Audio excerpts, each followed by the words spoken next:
So, g'day. I want to talk today about all the bad news that is happening in the world about climate change, and it is bad news. We're seeing these terrible fires in Greece, massive fires burning across Canada, burning vast areas of forest. We've got heat waves in the US, we've got heat waves here in Europe. We're seeing ocean temperatures just doing crazy things that scientists just couldn't have predicted. They're just shooting off through the top of the graph, and it's just crazy. Antarctic sea ice is going in the opposite direction. It's the lowest that it's ever been. And again, it's not just near where the past years have been. It's just plummeted, and we're seeing, as I say, with these heat waves here in Europe and the US, the world's temperature is just setting new records almost every day. Here in July 2023, and not just by a little bit, smashing past records. Scientists are saying that we are in the sixth great extinction, where species extinction rates are 10 times background levels. So it's all a bit grim, right? So I think we can safely say that climate change is here upon us. We are in it. It's not something that's going to happen in the future or might happen in the future. We are in it now. The poo is hitting the fan, and we have to ask ourselves what we do about it. And the reason I thought I'd make this little video and talk about this is because such waves of bad news, such not just bad news, but bad experiences. If you have experienced these heat waves, it's pretty unhappy. It's not great. And it comes home to you. Where I live here in Switzerland, I can look up on the mountain there, and I see the dead trees.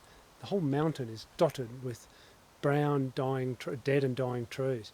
So you live the experience. It's not just what you see on the BBC or on the TV or listen on the radio.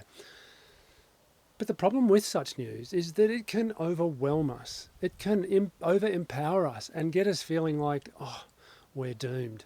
And there's reason to be concerned, absolutely. I'm not in any way diminishing those feelings.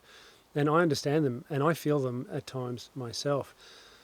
But at the end of the day, I feel that the risk of such feelings is that, we can get into depression, we can get into despair, and that's not a great place to be. And mostly, well, not mostly, because just feeling depressed and despairing is a pretty bad thing, and we don't want people in that place, and so many people are, particularly young people, living in their life with climate despair because they see their future is gone. But the trouble with that is it prompts us, it drives us to inaction because we've got this sense that there's nothing we can do. So why do anything?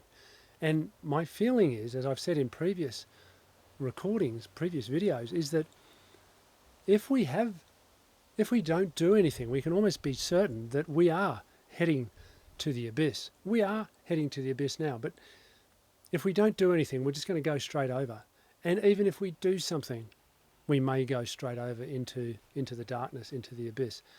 We've talked previously about inevitable near-term human extinction. I don't want to be the guy that talks always about near-term human extinction. It is real. It is a possibility. Societal collapse, the collapse of our industrial economic order. These are real things, and many commentators are saying the collapse has started. Okay, more bad news. But I ask myself, what am I going to do with that news? What am I going to do with it? How am I going to process it? And my approach to that, and maybe yours, is to go into that problem and challenge that problem and say no. Not to put my head in the sand and say it's not real, it doesn't exist, I'm going to live my life as it was, but just to say, what can I do to try and change that future? What can I do? What action can I take to protect what's left of the natural world and maybe to heal what's been damaged? To protect relationships, people's relationships with each other, our relationships with nature, our relationship with the planet, with soils, with other species. What can we do to heal things? To protect and to heal seems like a pretty good motto to me. Ultimately, we could take this action and we could fail. Maybe this action won't lead anywhere. But I know from my personal experience of feeling this darkness and this despair, that when I do something, when I try and act with kindness towards other people or towards other species, somehow it helps me keep going. And I'm of the belief, the firm belief, that if enough of us take action and lift ourselves from this despair that we feel, and we do feel it, I feel it, it's not something that I'm, going through life blissfully unaware of. I feel this despair, but taking action in the face of that despair, despite the despair, gives me agency, and it gives me an inner power and an inner peace that I think is really important. And it does make me feel that maybe if enough of us were to do similar things, we might just find our way out of the worst of the crisis that's coming our way. We might not, but as I said at the start, if we don't do anything, I think we can be pretty sure we're going nowhere that's good. We're only heading into the bad, with our eyes closed, sitting in our bottoms, waiting for it to unfold. I don't want to do that. All my life I've been running towards problems, and I want to see if we can encourage you to do what you can do in your community, in your place, to make a difference in the world. And that could just be to be more kind to others. In a world full of despair, reaching out to another person and being kind to them, reaching out to another species and being kind to it, can have a profound impact on that particular individual, be it a human or another species, and on ourselves. And I think it's from that place that we get our agency. I don't want to talk about hope. So many people, oh, there's no hope or there is hope. I think it's a distraction.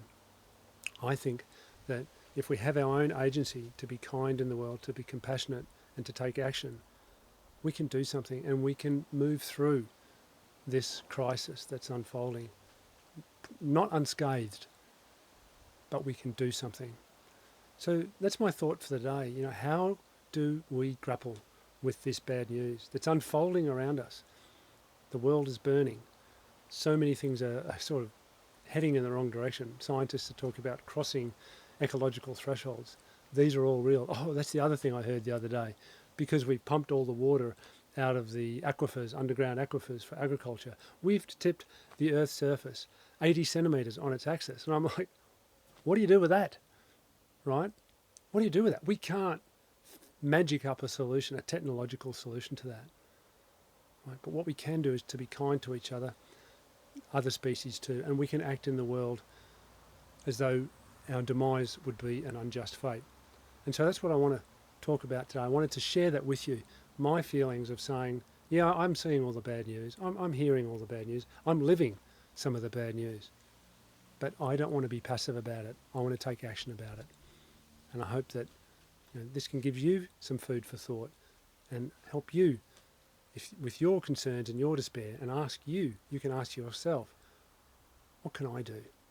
What can I do in this world to fight this downward trend, this demise, to do something? I'd be interested to hear what you come up with in the comments. Thanks very much for listening.